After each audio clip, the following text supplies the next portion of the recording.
You are the type of owner who puts in the effort. You show up for your dog, you take the walks, you do the work. So when your dog suddenly plants their feet mid-walk and refuses to move, it feels like a personal betrayal, like they are testing you. But what looks like a stubborn tantrum is actually a physiological shutdown, a hidden metabolic crisis unfolding in real time. Today, we are exposing the endurance gap and why your dog's body might be quietly failing them. This isn't a training problem.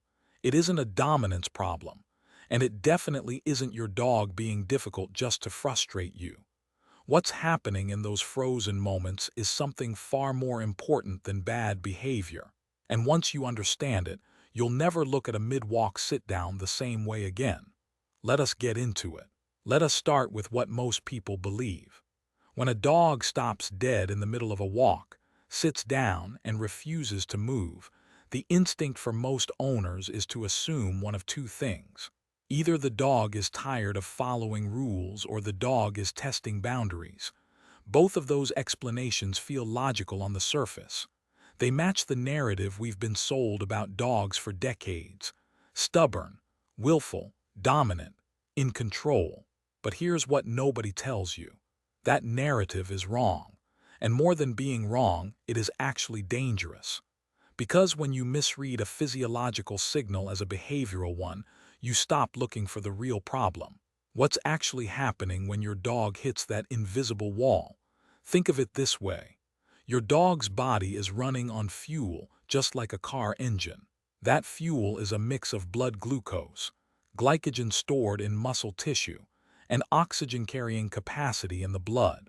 When a dog is active, their muscles are burning through that fuel at a rate that depends on intensity, temperature, and conditioning level. And here's the critical part: dogs do not experience fatigue the way we do. They do not slow down gradually and give you a clear warning. Instead, they keep going and going and going, right up until the moment they cannot. This is what exercise physiologists call the threshold collapse. The body depletes its available resources faster than they can be replenished, and the result isn't a gradual slowdown. It's a sudden stop, a shutdown.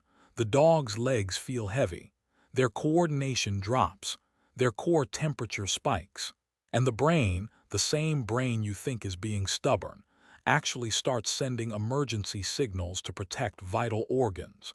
Sitting down isn't defiance. It's the body hitting the emergency brake. Now here's where it gets really interesting and really important.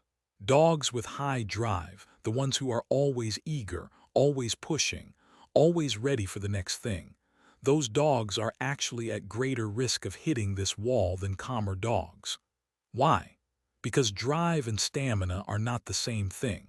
A dog with enormous motivation will override early fatigue signals. They will not show you the subtle signs. They will not slow down or ask for a break. They will run themselves straight into a metabolic wall before a single external sign tells you something is wrong. This is the masking effect. High-drive dogs are neurologically wired to suppress discomfort in favor of forward momentum. Adrenaline and dopamine, the same neurochemicals fueling their enthusiasm, also act as a temporary analgesic. They dull the pain signals and the fatigue signals just long enough for the dog to keep going, until they cannot. And when that moment comes, it isn't gradual, it's a cliff edge. So what does this look like in practice? You're on a walk. Your dog is doing great, tail up, nose working, moving at a solid pace. Then without warning, they stop. They might sit. They might lie down. They might just plant their feet and stare at the ground. You give the leash a little tug. Nothing. You call their name with enthusiasm. They glance at you, but they do not move. You try a treat. Sometimes it works for a few steps, then they stop again. And in that moment, most owners feel frustration. Some feel embarrassed, especially if it is happening in public. And the mental label that gets attached to that dog in that moment is stubborn.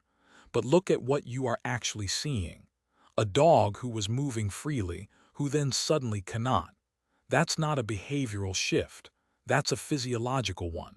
The dog didn't decide to be difficult. The dog's body made a decision that the dog's brain has no choice but to follow.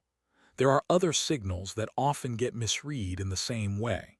Lagging behind on a walk, sniffing excessively when they normally do not, sudden disinterest in food that they normally love mid-activity, yawning repeatedly in a context where they are not tired, and subtle changes in gait that look like distraction but are actually compensatory movement patterns protecting an overloaded muscle group. All of these get filed under behavioral issues. None of them are, and this misread has real consequences. When owners believe the dog is being stubborn, the response is almost always pressure, a firmer leash correction, a louder command, increased frustration that the dog reads clearly even if they cannot physically comply.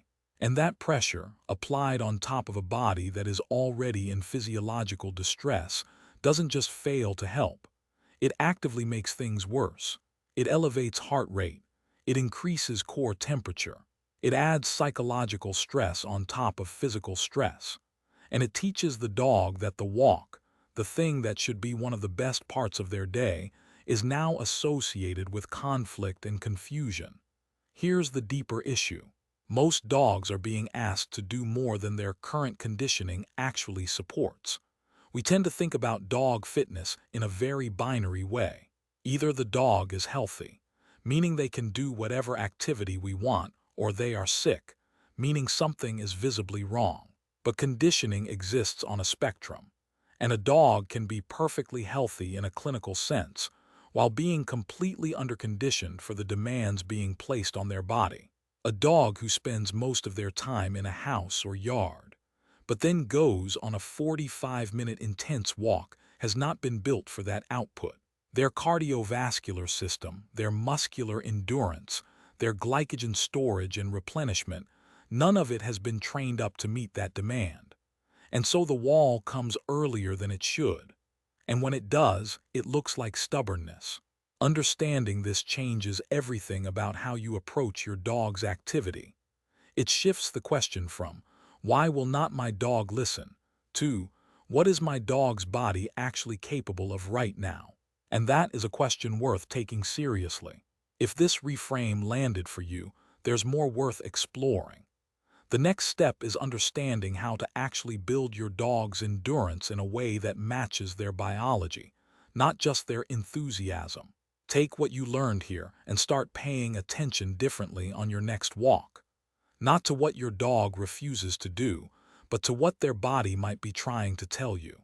Thanks for watching.